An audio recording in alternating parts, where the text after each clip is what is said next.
Oke, selamat datang kembali di Panapa Channel, channel yang membahas tentang gadget dan otomotif. Dan ini adalah Daihatsu Perosa tahun 94. Kita bahas mobil ini.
Perosa lahir tahun 1993 dengan masa periode hingga 1996.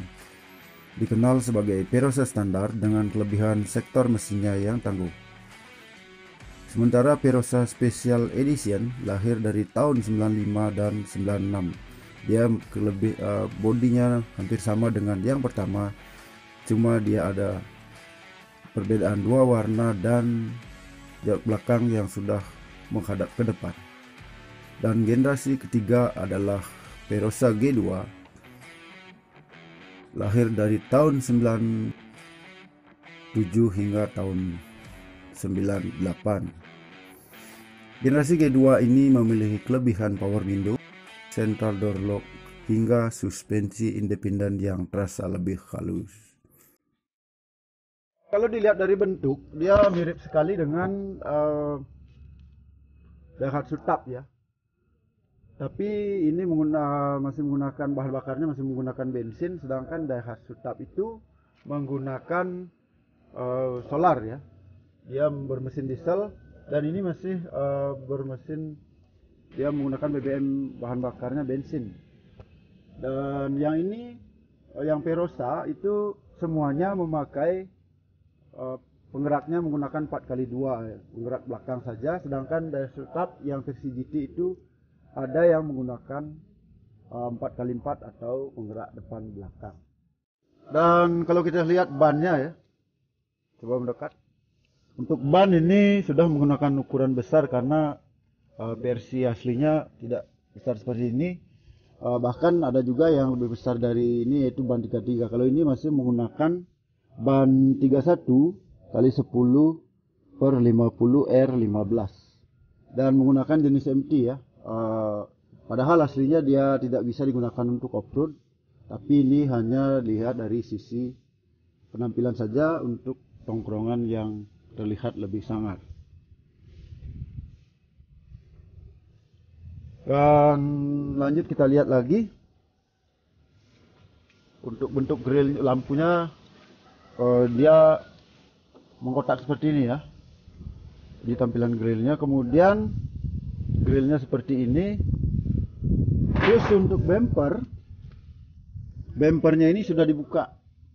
Jadi untuk seperti tadi menambah penampilan ya. Untuk karena di Bali kebanyakan para pengguna Perosa itu jarang yang memasang bemper agar terlihat lebih sangar atau gimana ya. Dan untuk bemper belakang juga sudah dibuka ya, sudah tidak dipasang lagi, sama seperti yang di depan. Dan sedangkan untuk kaca belakang dia hanya polos ya, tidak ada wiper dan juga tidak ada defogger. Oke, selanjutnya kita lihat interiornya ya. Interiornya kayak gimana.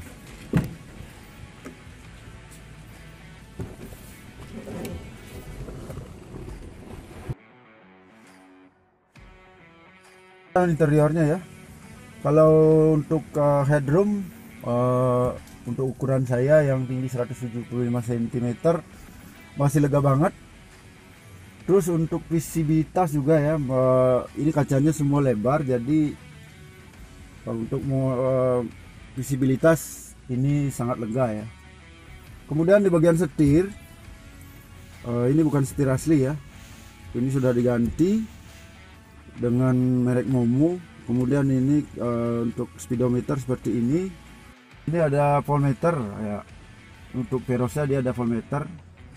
Kemudian di sini ada jam juga, dan mungkin ini sudah mati. Kisi-kisi AC di sini juga, di sini kisi-kisi AC. Kebetulan ini AC-nya masih dingin. Dan di sini ada kayak semacam pegangan itu. Untuk head unit ya, ini sudah diganti menggunakan double din touchscreen ya. Ini double din-nya sudah menggunakan TV touchscreen. Aslinya dia ada tip kaset biasa. Di sini ada dashboard.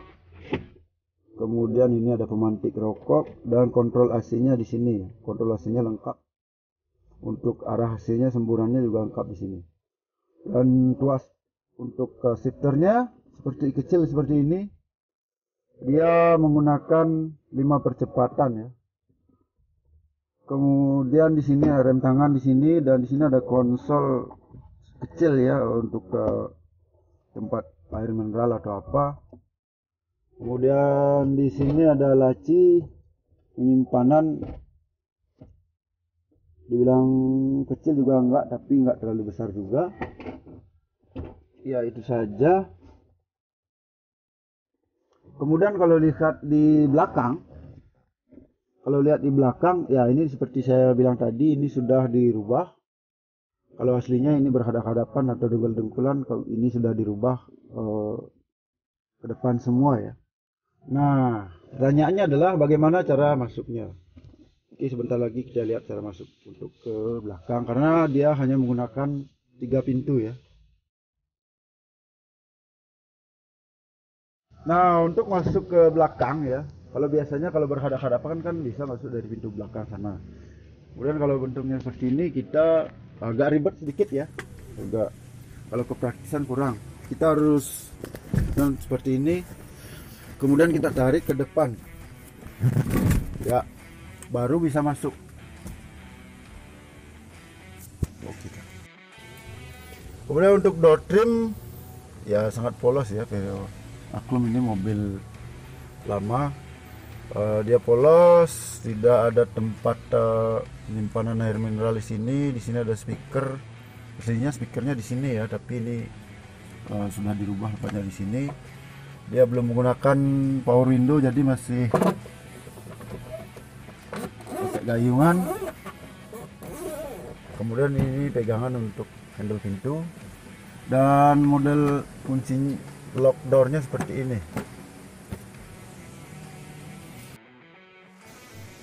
Ya, kalau kita lihat dari belakang bisa dilihat seperti ini ya. Inilah bentuknya. Nah, kemudian di sini sudah ada subwoofer, tidak terlalu besar memang ya, tapi cukup untuk menemani kita mendengarkan musik selama berkendara. Kemudian kita lihat knalpotnya. Ya, ini sebenarnya knalpot yang ngebrong biasa ya, tapi ini dipasang di samping kayak gini, dirubah. Dia bukan header ya, karena ada beberapa yang Verosa menggunakan knalpot header ya, kiri kanan, agar suaranya lebih sangar gitu. Tapi ini biasa ya. Oke. Daihatsu Verosa memakai mesin bensin 1600 cc. Daya maksimumnya adalah 94 HP dengan RPM 5700. Sistem transmisinya ada 5 percepatan manual. Torsi maksimum adalah 127 Nm yang bisa dicapai dengan 4800 RPM. Bahan bakarnya adalah bensin. Ya, kemudian untuk harga ya. Kalau ngomongin Verosa itu tentunya harganya beda-beda. Jadi tergantung dengan modifikasi pada Verosa tersebut. Semakin misalnya kalau yang pakai ban 33 dan full modif full audio itu bisa sekarang ya bisa sampai 60 jutaan. Kalau sebelum corona itu, sebelum pandemi, bisa mencapai harga di atas 60 juta. Dan sekarang kita bisa menjangkaunya dengan harga 40 juta sampai 60 juta juga ya. Jadi harganya cukup stabil karena khususnya untuk di Bali peminatnya masih banyak. Jadi itu tergantung kondisi mobil juga tahun mobilnya. Ya, jadi itu sedikit ulasan kita atau ulasan singkat mengenai Daihatsu Verosa ini. Kurang lebihnya mohon diberi masukan di kolom komentar, dan yang masih punya Verosa bisa juga sharing-sharing ilmunya di kolom komentar. Jangan lupa like, comment, dan subscribe jika Anda menyukai video ini. Semoga bisa bermanfaat untuk semua. Kita jumpa lagi di video-video selanjutnya. Terima kasih.